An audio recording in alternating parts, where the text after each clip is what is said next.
ใส่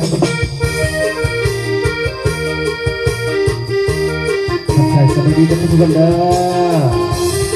มาห้องเพลงใส่กันคุณเสียง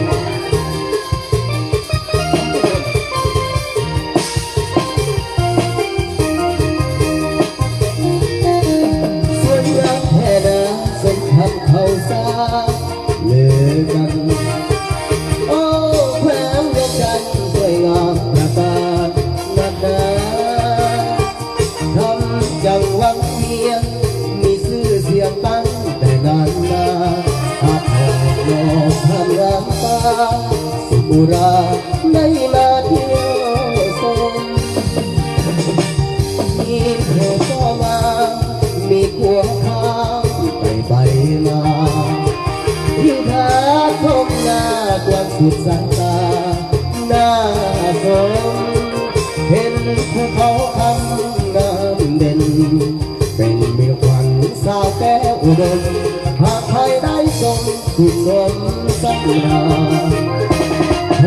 มยังกันเมืองดังสวรรค์สร้างมา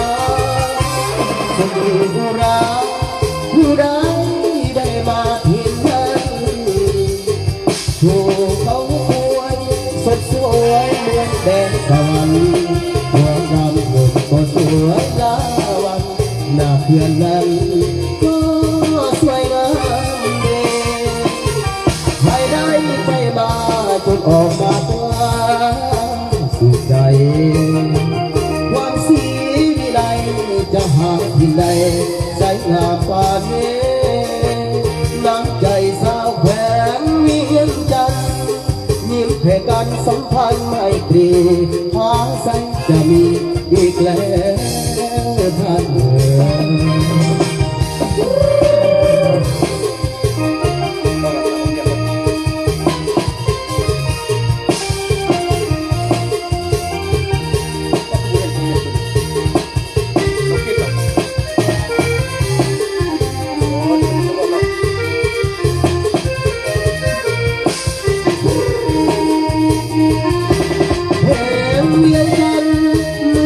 ดังสวรรค์สร้างมา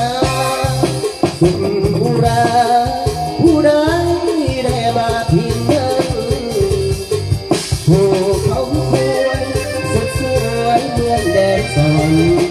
หัวดำเงินก็สวยลาวันหน้าเพื่อนนั้น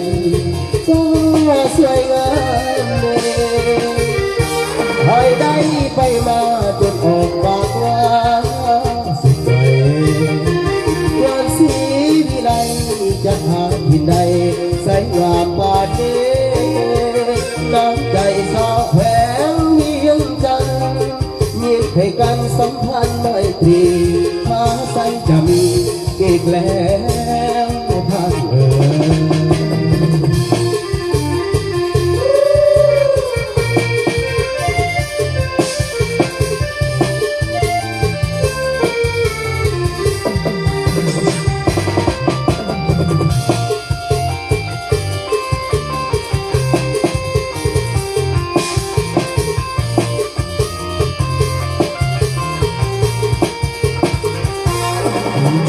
งามดีบนศอกวันขี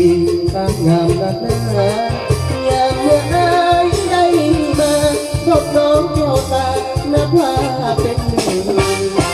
คุยโม่วันเดือนน้ำเอาเรือแสงดีลาเลยน้ำมองตายังเดินสวดลำเพลินที่เธอน้ำตาวังยิ้มก็มีซึ้งเสียงดังก้องเฮือจนคอยเฝ้าติดตามน้องคนตาดำผมงามโลกเคยคู่น้องน้ำเคยฝากความหวังด้วยใจเสียต้องจะหักน้องมันคงบ่ลืมลงทำจังหวังสร้างค่างามเยือสุดพันละนะงามน้องยิ้มส่งมาหัวใจเขาหาแทบจะลง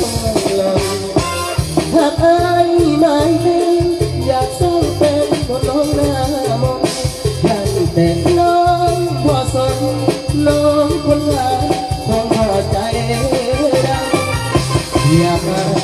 ลาหากน้องแก้วตาก็เพียงแต่กายหากว่าน้องคิดเห็นใจขอสมัยน้องจงคอยเธอไอ้ขอฝากเสียงเป็นสำเนียงเสียงเพลงบ้านนาน้องอยากได้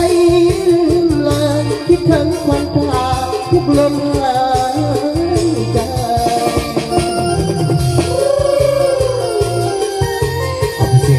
สาวเลือกเป็นตัวเดียว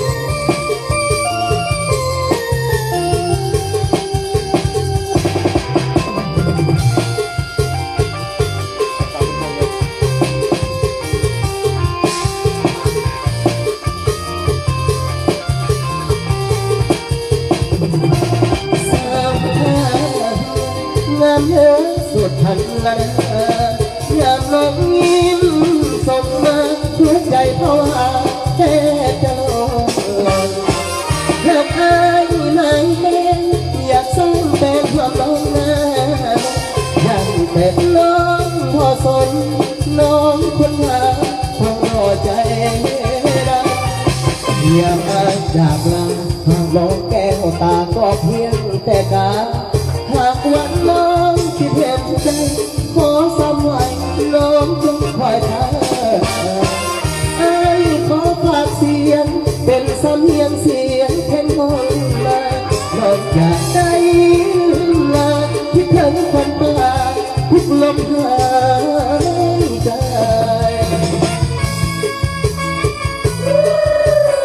เฮ้เฮ้วิลเล่เฮ้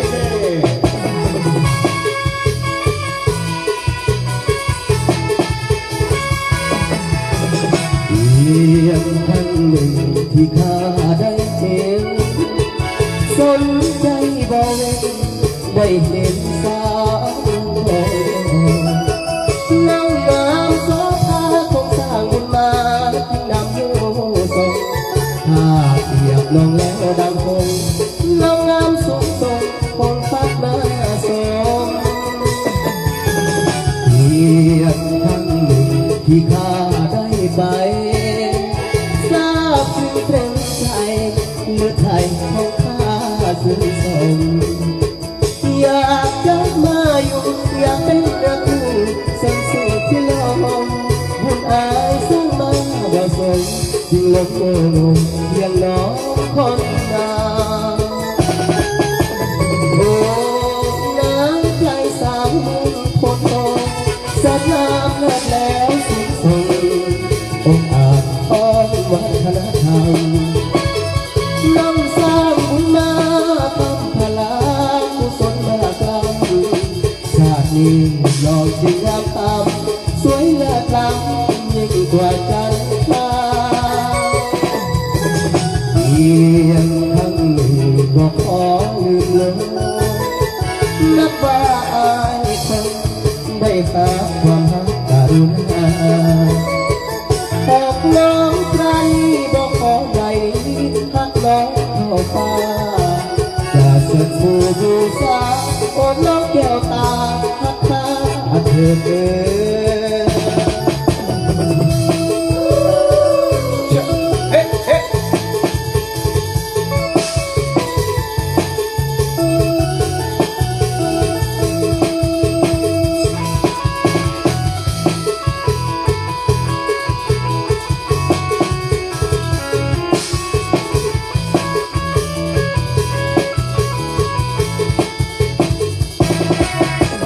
โอ้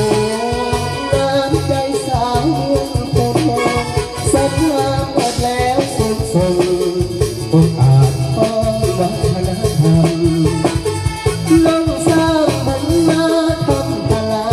กุศลมากล้ำจากนี้มันเป็นงามธรรมสวยเลิศล้ำยิ่งกว่าจันทรา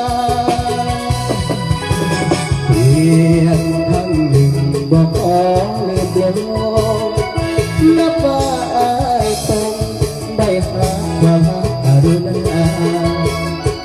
หากน้องปราณีบอกขอได้ดีหักน้องเข้าฟ้าจะสืบสู่บูชาโอ้น้องแก้วตาหักตาเธอ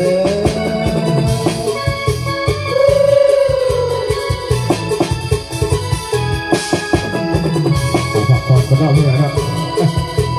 ซิดเพลงสอนบทให้ครับ